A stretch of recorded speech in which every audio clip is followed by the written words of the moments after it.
Captain Jake Morrison stood on the bridge of the UES Horizon and watched the stars through the main screen. The year was 2387, and his ship had been traveling through deep space for 3 months now. They were near the Kepler 442 system, doing what they always did, looking for new worlds that humans might live on someday. Jake had been doing this job for 15 years, and most days were the same. Wake up, check the readings, scan some planets, make notes, and move on to the next system. Lisa Grant sat at her station running the communications equipment. She was good at her job and had sharp ears for picking up strange signals. Today, something was different. She heard a sound in her headphones that made her sit up straight. The signal was not like anything she had heard before. It was not the usual noise that came from stars or planets. This was something else. "Captain Morrison," Lisa called out. "I am getting something weird here." Jake walked over to her station. "What kind of weird?" "It sounds like a pattern. Like someone is trying to send a message but using a method I have never seen before." Lisa played the sound through the bridge speakers. It was a series of clicks and hums that repeated every few seconds. Don Walsh looked up from his science station. He was the smartest person on the ship when it came to studying new things. "That is not natural. No star or planet makes sounds like that." Amy Roberts moved closer from her security post. She was always ready for trouble, and her hand moved toward her weapon. Could it be dangerous? Jake thought about it. They had rules about unknown signals. The safe thing was to record it and send the data back to Earth Command. Let the experts figure out what it meant. But they were so far from Earth that any message would take months to get there, and months more for an answer to come back. But then whatever was making the signal might be gone. "Where is it coming from?" Jake asked. Lisa checked her instruments. "About 2 light years from here. There is a small moon orbiting a gas giant in that direction." Dan ran some quick calculations. "We could get there in 4 days if we change course now." Jake looked around at his crew. They had been in space for a long time, and nothing exciting had happened. Finding the source of this signal might be the most important thing they ever did. It might also be the most dangerous. He had to make a choice. "Amy, what do you think? Could we handle trouble if we find it?" Amy checked her weapons and shields. "The Horizon is not a warship, but we have enough firepower to protect ourselves against most things. If we stay careful and ready to run, we should be okay." Jake made his decision. Lisa sent a message back to Earth Command. "Tell them we found an unknown signal and we are going to investigate. Include all the data you have collected, Dan. Plot a course to that moon. Amy, make sure all our weapons are ready just in case." The next 4 days passed slowly. Everyone on the ship was excited and nervous. They had never found signs of alien life before. Most humans believed that other intelligent species existed somewhere in the galaxy, but no one had ever met them. The idea that they might be the first humans to make contact with aliens was both thrilling and scary. When they reached the gas giant system, their sensors immediately detected something huge near the small moon. It was clearly artificial and much larger than their ship. The object was shaped like a crystal and seemed to be made of materials that reflected light in strange ways. "It is definitely alien," Dan said as he studied the readings. "The design is completely different from anything humans have ever built." Before anyone could say more, their communications system came alive with a new signal. This time it was not just clicks and hums. A voice spoke to them in perfect English. "Greetings, humans from the vessel Horizon. We've been waiting for you. To find us, I am High Observer Vexstar of the Zephyrian Collective. We wish to speak with you in peace." Jake felt his heart beat faster. They had just made first contact with an alien species. Lisa was recording everything. Dan was taking readings of the alien ship. Amy had her hand on the weapons controls but was trying to look calm. "This is Captain Jake Morrison of the United Earthship Horizon. We are honored to meet you. How do you know our language? We have been watching your species for many years. We know much about humans and your world. We come in friendship and wish to share knowledge with you." The voice sounded friendly and calm. Jake felt some of his worry fade away. Maybe this would turn out well after all. "We would be happy to talk with you. What do you propose?" "We will send a small ship to dock with yours. 3 of our people will come aboard to meet with you. We hope this is acceptable." Jake looked at his crew. They all nodded. This was the moment that would change everything for humanity. "Yes, we accept. We look forward to meeting you." As they waited for the alien ship to arrive, Jake wondered if they were about to make the greatest discovery in human history or the worst mistake. Soon they would find out which one it was. 3 months had passed since Captain Jake Morrison and his crew made first contact with the Zephyrian Collective. Earth was buzzing with excitement about meeting their first alien friends. The news had spread across every human colony and settlement. People were calling it the greatest day in human history. Ambassador Helen Brooks walked through the corridors of the diplomatic ship that was taking her to Zephyria Prime. She felt proud to be chosen as humanity's first ambassador to an alien world. With her were Colonel Rick Stone, a military officer whose job was to learn about alien weapons and defenses, and Dr. Kate Miller, a scientist who studied alien life forms. The Zephyrians had been very welcoming over the past 3 months. They had shared some of their technology with Earth and had invited human leaders to visit their home world. They spoke about friendship between species and about showing humans the wonders of the galactic community. Everything seemed perfect. Dr. Kate Miller sat in her lab aboard the diplomatic ship studying the biological data that the Zephyrians had shared about themselves. She was excited to learn about alien biology, but something was bothering her. The data was very detailed, much more detailed than what humans had shared about themselves. It showed things about Zephyrian anatomy and genetics that would take years of study to discover. What worried Kate even more was that she had found some files that seemed to contain biological information about humans. The data was incredibly accurate and detailed. It showed things about human DNA, blood chemistry, and organ function that only the best human doctors and scientists knew. How could the aliens know so much about human biology when they had only been in contact for 3 months? Kate decided to keep studying the data quietly. She did not want to cause problems with the new friendship between humans and aliens, but she needed to understand how the Zephyrians had learned so much about humans so quickly. Meanwhile, back on Earth, engineer Tony Clark was working in a secret government lab. His job was to study the alien technology that the Zephyrians had given to humanity as gifts. The technology was amazing and far ahead of anything humans had built. There were new power sources, better computers, and communication devices that could send messages across vast distances instantly. Tony was trying to understand how the alien computers worked when he found something that made his blood run cold. Hidden deep in the alien software were programs that he had not been told about. These secret programs were quietly mapping Earth's defense networks, recording the locations of military bases, and counting human weapons and ships. The alien gifts were not just presents, they were spy tools that were learning everything about Earth's ability to defend itself. Tony realized that the friendly aliens might not be as friendly as they seemed. He quickly copied all the data he had found and prepared to report it to his superiors.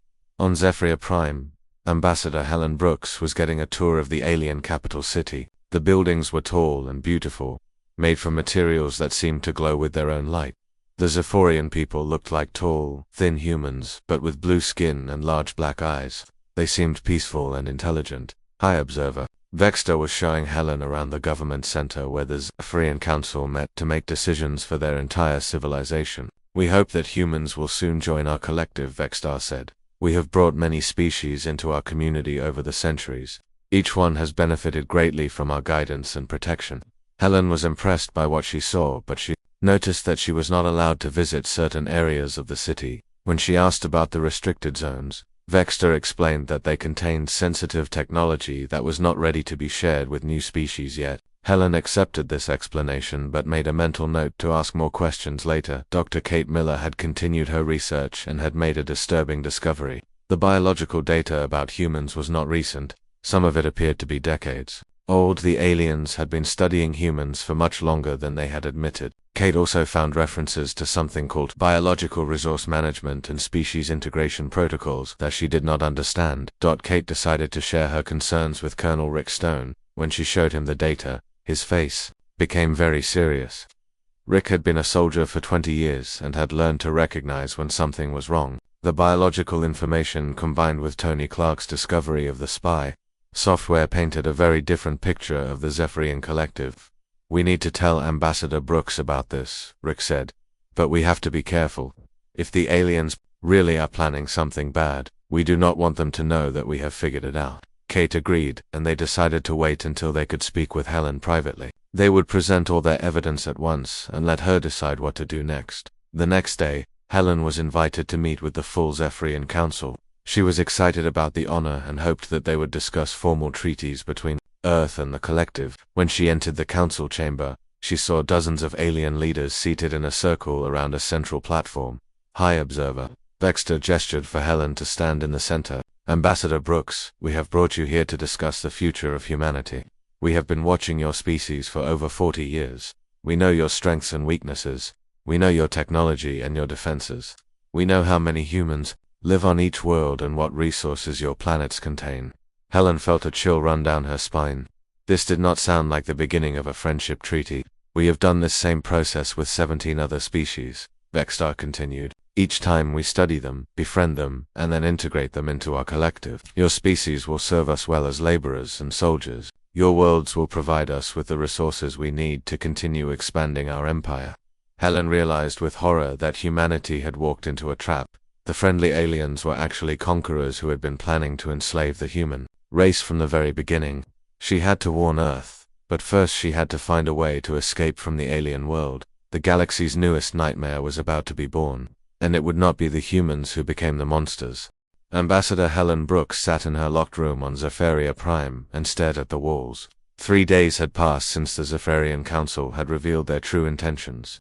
She, Colonel Rick Stone, and Dr. Kate Miller were now prisoners on the alien world. The Zephyrians had taken their communication devices and told them they would remain as guests until humanity joined the collective. Helen knew she had to find a way to warn Earth. The Zephyrians had said that their ships were already traveling toward human space, carrying more gifts and aid workers. In reality, those ships were probably carrying invasion forces and equipment to take control of Earth's defenses. Humanity had no idea what was coming.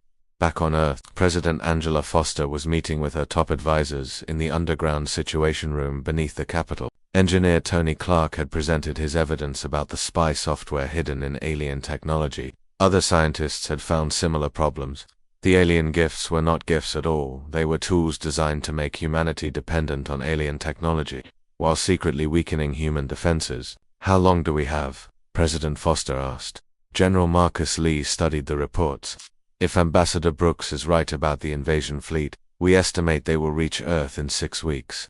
The alien ships that are already here contain enough hidden weapons to disable our orbital defense platforms. The President made a hard decision.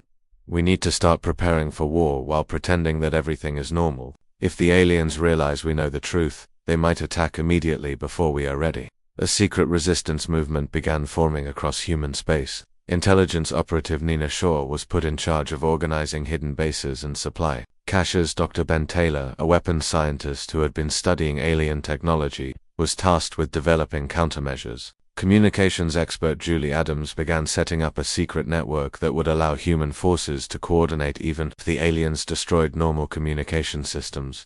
The resistance faced a huge problem. Human technology was far behind alien science. The Zephyrians had been traveling between stars for thousands of years, while humans had only been exploring space for a few centuries. In a direct fight, humanity would lose quickly. Nina Shaw met with Dr. Ben Taylor in a hidden base on Mars. The Red Planet had become the center of resistance planning because it was far enough from Earth to avoid alien surveillance but close enough to coordinate defense efforts. We cannot match their technology, Ben said, but we might be able to use their arrogance against them. The aliens think they know everything about humans. They have studied our history and our military tactics, but they have only studied our official military forces. Nina understood what he meant. They know about our armies and navies, but they do not know about guerrilla warfare, resistance movements, and insurgency tactics. The resistance began training human forces in new ways of fighting. Instead of large battles with organized armies, they would use small groups that could hide, strike quickly, and disappear. They studied the history of human resistance movements and learned from every successful fight against overwhelming odds. Julie Adams worked day and night to build the secret communication network. She used old technology that the aliens would not think to monitor radio waves, fiber optic cables buried underground, and even systems based on light signals between distant mirrors. The network would allow resistance cells across human space to coordinate their actions even if the aliens destroyed all modern communication systems. On the outer colonies, miners and factory workers began secretly modifying their equipment. Mining explosives could be turned into weapons, industrial robots could be reprogrammed to fight, cargo ships could be converted into makeshift warships. The aliens had studied human military forces, but they had not paid attention to human civilian capabilities. The resistance also discovered something important about their enemy. Dr. Kate Miller had managed to smuggle some data out before being captured. Her research showed that the Zephyrians and the other species they had conquered were very different from humans. They had evolved on worlds where resources were abundant and conflict was rare. When faced with superior force, they naturally submitted rather than fight. Humans were different. They had evolved on a world where survival required constant struggle. Human history was filled with examples of people fighting impossible odds, and sometimes winning through determination and creativity. The aliens had never faced a species that became more dangerous when cornered. Frank Webb, a politician who had been working closely with the aliens, argued that humanity should accept Zephyrian rule. Fighting them is suicide, he said in secret meetings. If we cooperate, they might treat us well. If we resist, they will destroy us completely. Many humans agreed with Webb. The alien technology was so advanced that resistance seemed hopeless. But Nina Shaw and the other resistance leaders knew that freedom was worth fighting for. Even if the odds were terrible, the resistance got unexpected help when they made contact with some of the alien slave species. A few individuals from conquered worlds had managed to escape Zephyrian control and were hiding in the outer edges of the galaxy. These refugees told the humans about the true nature of Zephyrian rule. The aliens did not just conquer species, they broke them completely, turning proud civilizations into mindless servants. Every species thinks they can make a deal with the collective, said one refugee whose people had been enslaved 50 years earlier. They all believe that cooperation will earn them better treatment. They are all wrong. The Zephyrians see other species as tools to be used and resources to be consumed. Nothing more. This information strengthened the resolve of the human resistance. They would not just be fighting for independence, they would be fighting for their very survival as a free species. That as the alien invasion fleet drew closer to Earth, the resistance made their final preparations. Hidden weapons caches were sealed, and buried resistance cells went underground. Secret communication networks were tested and activated. Normal human military forces continued their regular duties, pretending that everything was normal. President Foster gave a final briefing to the resistance leaders. We may not be able to stop them from conquering our worlds, she said, but we can make sure they never sleep peacefully again. We can make them regret the day they decided to make humanity their enemy. The galaxy was about to learn that some species could not be conquered, only destroyed, and humanity was about to show the universe what happened when a species that had evolved through conflict was pushed too far. Dr. Grace Turner sat in the underground research facility on Mars and studied the psychological profiles of 17 different alien species. All of them had been conquered by the Zephyrian collective over the past few centuries. Grace was a specialist in understanding how different species thought and behaved. Her job was to find weaknesses in the enemy that humanity could exploit. What she discovered changed everything. Colonel Steve Hayes, you need to see this, Grace called to the military historian who was working with her. Steve had spent years studying human warfare and was trying to understand how humans might fight against advanced alien technology. Steve walked over to Grace's workstation and looked at the data she was showing him. What am I looking at? The psychological profiles of every species the Zephyrians have conquered. Look at the patterns. Grace pointed to charts showing how each species had responded to Zephyrian invasion. Every single one of them surrendered when faced with overwhelming force. They all made the same logical decision. Fighting superior technology was pointless, so they gave up and hoped for mercy. Steve studied the data more carefully. That makes sense from a survival perspective. Why fight when you cannot win? Exactly, and that is why the Zephyrians have been so successful. They evolved on a world with abundant resources and few predators. When they encountered other species, they found that most aliens thought the same way they did. Face superior force, submit to avoid destruction, hope for reasonable treatment. Grace pulled up another set of data, but look at this. This is human psychological data. Look at how humans respond to overwhelming odds. Steve saw the difference immediately.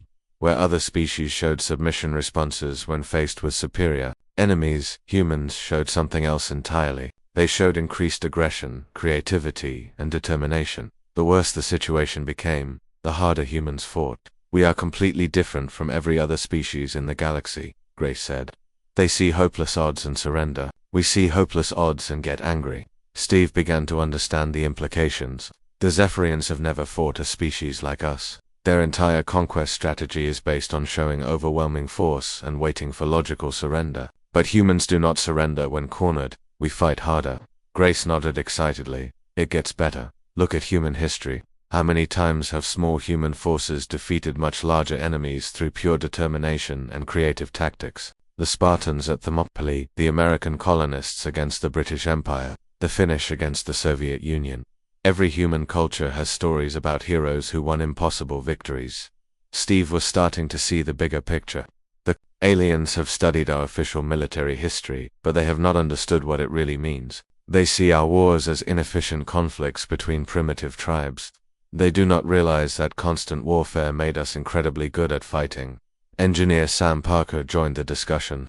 He had been working on new weapons and tactics based on Grace's psychological research. If we are naturally better at warfare than other species, then we need to design our strategy around that advantage. Grace explained her theory more completely. Most galactic species evolved as apex predators on worlds where survival was easy. They developed intelligence and technology because they had time and resources to spare. Conflict was rare and usually involved competition for territory or mates, not survival. Humans evolved differently. Our world was harsh and dangerous. We competed with other predators for limited resources. We had to fight not just other humans but also nature itself. Every day was a struggle for survival. Steve saw where this was leading. That means war is not something foreign to human nature, it is part of what makes us human. Other species have to learn how to fight. We were born knowing how to fight. Sam began outlining new tactical approaches based on this insight. We cannot match their technology, but we can fight in ways they cannot understand or counter. They expect logical military responses to logical military problems. We give them chaos, unpredictability, and tactics that make no sense to a rational species. The research team contacted Carol Reed, a former prisoner of war specialist who had recently returned from a secret mission to one of the Zephyrian slave worlds. Carol had been captured during an early reconnaissance mission but had managed to escape after studying alien behavior firsthand. The Zephyrians use the same pacification techniques on every world, Carol reported. They show overwhelming force, destroy any organized resistance, and then offer mercy to anyone who surrenders. It works every time because conquered species value survival over freedom. But they have never dealt with a species that values freedom over survival, Steve added. They have never fought people who would rather die fighting than live as slaves. Carell nodded. I watched them break the spirit of an entire species in just 6 months. They did it by demonstrating that resistance was futile and that cooperation led to better living conditions. The aliens logically chose survival and comfort over futile resistance. Grace pulled up more data about human psychology. But humans have a different relationship with futility. When other species see that resistance is futile, they stop resisting. When humans see that resistance is futile, they resist anyway because the alternative is unacceptable. The team realized they had discovered humanity's secret weapon. It was not advanced technology or superior numbers. It was the simple fact that humans were psychologically incapable of accepting defeat. When their freedom was at stake, Sam began designing new military doctrines based on this insight. We fight differently than they expect. We use tactics that seem insane to logical aliens. We turn every defeat into a victory by making the cost of conquering us higher than the benefit. We make them afraid, Carol added. Not afraid of our weapons or our technology, but afraid of what we represent. We show them that some species cannot be conquered, only killed. And we make them wonder if they are strong enough to kill every human in the galaxy. The psychological warfare campaign began immediately. Human resistance forces started behaving in ways that terrified the aliens. They fought when surrender would save lives. They destroyed valuable resources rather than let enemies capture them. They turned losing battles into costly victories by making the aliens pay a terrible price for every small gain. Most importantly, they never stopped fighting. Even when defeated, captured, or facing certain death, humans continued to resist. The Zephyrians had never encountered a species that fought harder as the situation became more hopeless. The galaxy was about to learn that humanity's greatest weakness was actually their greatest strength. Their inability to accept the logical choice of submission over freedom would become the nightmare that ended the Zephyrian Empire's reign of terror. Fleet Commander Kethfer stood on the bridge of his massive command ship and watched the blue planet Earth grow larger on his display screens. Behind him, 300 Zephyrian warships moved through space in perfect formation. This was the largest invasion fleet the Collective had ever assembled, but Kethfer did not expect to need all of these ships. Previous conquests had required only a show of force followed by negotiated surrender. Begin the demonstration, Kethfer ordered his weapons officer. The plan was simple and had worked 17 times before. Destroy a few military targets to show alien superiority, then offer mercy to anyone who surrendered immediately. Most species made the logical choice within hours. The alien weapons fired and destroyed to human orbital stations. Kethva waited for the surrender signal that always came after such demonstrations. Instead, his communications officer reported something unexpected. "Sir, we are receiving a transmission from the human planet." "Excellent. Put their surrender offer on the main screen." But the face that appeared was not offering surrender. "Admiral." Jack Cooper looked directly at Kethva through the screen and spoke in a calm, steady voice. "This is Admiral Cooper of the United Earth Defense Force. Your attack on our stations was an act of war. We do not surrender, we do not negotiate with slavers.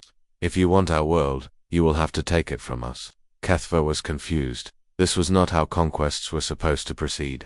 "Admiral Cooper, you cannot win this conflict. We have superior technology and vastly more ships. Surrender now and your people will be treated well." Cooper's response chilled Kethva to his core. "We would rather die free than live as slaves. Every ship you destroy, every life you take, every battle you win will cost you more than you expect. We will make you regret ever hearing the name humanity." The transmission ended. Kethva had never heard a conquered species speak with such conviction. In the past, enemy leaders had always been desperate to avoid bloodshed. This human admiral seemed eager for it. The first real battle began when human ships emerged from behind Earth's moon. Admiral Cooper led a fleet of vessels that were clearly inferior to Zephyrian technology, but they fought in ways that made no sense to the aliens. Human ships rammed alien vessels, even when they could have retreated safely. Human pilots flew damaged fighters directly into alien command ships, sacrificing themselves to cause maximum damage to the enemy. "They are fighting like they want to die," Kethva's tactical officer reported in confusion. "No," Kethva realized with growing alarm. "They are fighting like they want to kill us, even if it costs them their own lives." Major Lisa Thompson led the ground defense of New York City when Zephyrian forces landed in Central Park. Her troops were outnumbered 10-1, and had weapons that were far inferior to alien technology. Any rational military commander would have surrendered to avoid pointless casualties. Instead, Lisa turned the entire city into a death trap. Her forces fought from every building, every subway tunnel, and every rooftop. When the aliens destroyed one position, the humans fell back to another and continued fighting. When they ran out of ammunition, they used improvised weapons. When their weapons failed, they fought with their hands. The Zephyrians had expected to control the city within hours. After 3 days of constant fighting, they held only the park where they had landed.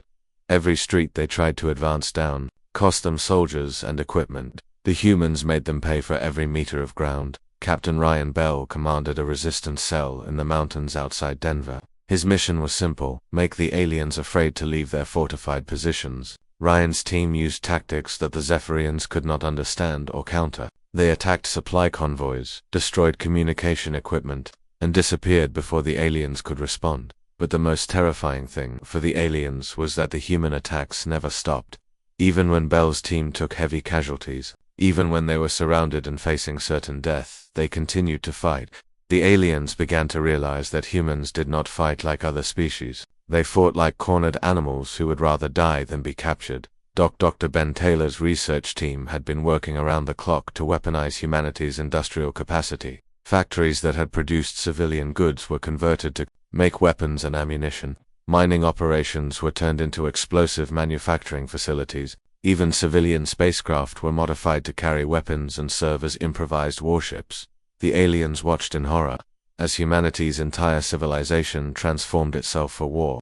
They had expected to face human military forces and then rule over a peaceful civilian population.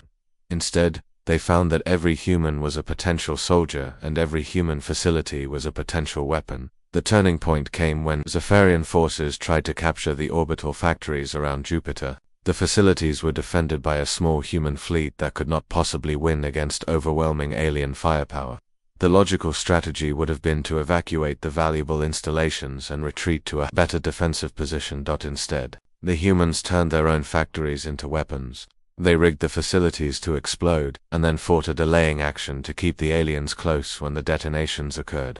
The resulting explosion destroyed the entire Zephyrian assault fleet along with the human defenders and the irreplaceable industrial installations. Kethver could not understand the human logic. They destroyed their own resources to deny them to us. They chose mutual annihilation over defeat. What kind of species does that? His intelligence officer had been studying human behavior and had reached a terrifying conclusion. Commander, I do not think they see this as defeat. I think they see this as victory. They are not trying to win battles. They are trying to make conquest too expensive for us to continue. The alien fleet that had expected easy victory was being ground down by an enemy that refused to accept logical defeat. Every human world fought with the same desperate intensity. Every battle cost the Zephyrians more ships and soldiers than they could afford to lose. For the first time in their history, the Zephyrian collective was losing a war. They had faced enemies with better technology before, but they had never faced enemies who fought harder when the situation became hopeless. They had never encountered a species that viewed death in battle as preferable to life in slavery. The galaxy was about to witness something unprecedented, the defeat of a galactic empire by a species that refused to surrender, no matter what the odds against them. 8 months after the Zephyrian invasion began, Fleet Commander Kethver sent a desperate message to the collective's high command. His massive invasion force had been reduced to less than 50 ships. The humans had not just defended their worlds, they had gone on the attack, striking at Zephyrian bases throughout the sector. General Rachel Brooks stood in the command center of the human war fleet and studied the tactical display. She was the sister of Ambassador Helen Brooks, who was still imprisoned on Zephyria Prime. Rachel had turned her grief and anger into a weapon that was tearing apart the alien empire. Admiral Mike Ross reports that the Kepler sector is clear of enemy forces, her communications officer announced. The Zephyrian garrison surrendered after their supply lines were cut. Rachel smiled grimly. The aliens were learning what it meant to fight humans. When cornered, humans did not surrender, they found new ways to win. The Zephyrian strategy of overwhelming force had backfired completely. Instead of breaking human resistance, it had awakened something in humanity that terrified the galaxy. Captain Elena White prepared her team for the most daring mission of the war.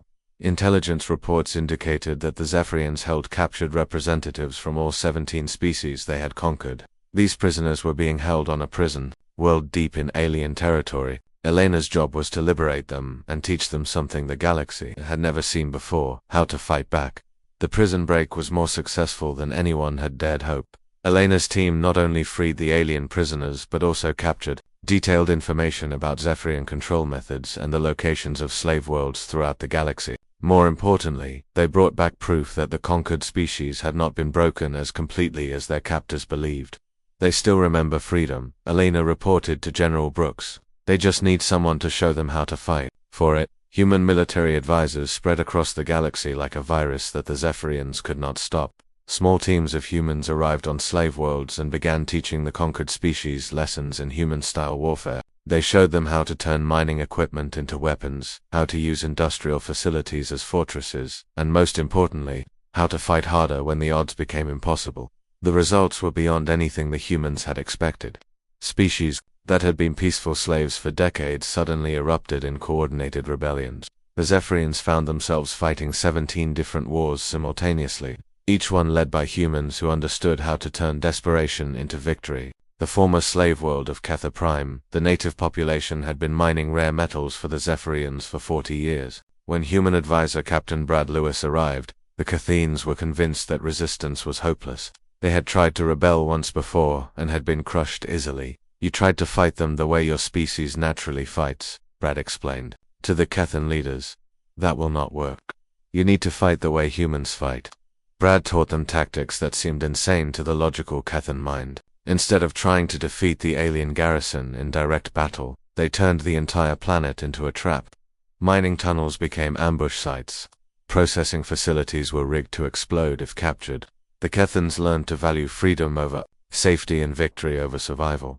Within weeks, the Zephyrian garrison was trapped in their fortified compound, unable to leave without facing constant attacks. The aliens called for reinforcements, but those ships were intercepted by human forces that seemed to appear from nowhere and disappear just as quickly. Ambassador Helen Brooks finally escaped from her prison on Zephyria Prime when human commandos infiltrated the heavily guarded world. When she was brought before the Galactic Council to address the assembled representatives of dozens of species, her words changed the balance of power in the galaxy forever. The Zephyrian collective told You that humanity was a primitive species that would be easily conquered, Helen said to the gathered aliens. They were wrong. We are not primitive, we are specialized. We evolved to fight impossible odds and win through determination and sacrifice. The collective has ruled through fear for too long. They convinced you that resistance was futile and that submission was the only rational choice. They were wrong about that too. Freedom is always worth fighting for, no matter what the cost. The Galactic Council watched in amazement as Helen presented evidence of human victories throughout Zephyrian space. Species that had been slaves for generations were throwing off their chains and establishing free governments. The collective's empire was crumbling as their former slaves learned the human way of war. High Observer Vexter made one final attempt to maintain Zephyrian control. The humans are dangerous. They will destroy the peace and order that we have maintained for centuries. They are a threat to galactic civilization. Helen's response became legend throughout the galaxy. We are only a threat to those who threaten. Others we offer friendship to peaceful species and protection to those who cannot protect themselves. But we promise destruction to anyone who tries to enslave the innocent. The Zephyrian collective formally surrendered 6 months later. Their empire had been completely dismantled by a species they had planned to conquer in a few weeks. The irony was not lost on galactic observers. The aliens had studied humanity for decades but had completely misunderstood what they were seeing. Captain Jake Morrison, now an admiral, stood on the bridge of the UES Horizon as it led humanity's first interstellar patrol fleet into unexplored space. The same ship that had made first contact with the Zephyrians was now protecting other species from potential threats. Any word from the former collective worlds? Jake asked his communications officer. All 17 liberated species report stable governments and growing economies. The Cathan Republic wants to establish a formal alliance with Earth. The Confederation is requesting human military advisors to help train their defense forces. Jake smiled as he thought about how much had changed since that day when they first heard alien signals near Kepler 442. Humanity had entered the galactic community as naive newcomers seeking friendship. They were now recognized as the galaxy's most formidable military power and the protectors of species that could not protect themselves. The galaxy had learned several important lessons about humanity. They had learned that humans became more dangerous when cornered, not less.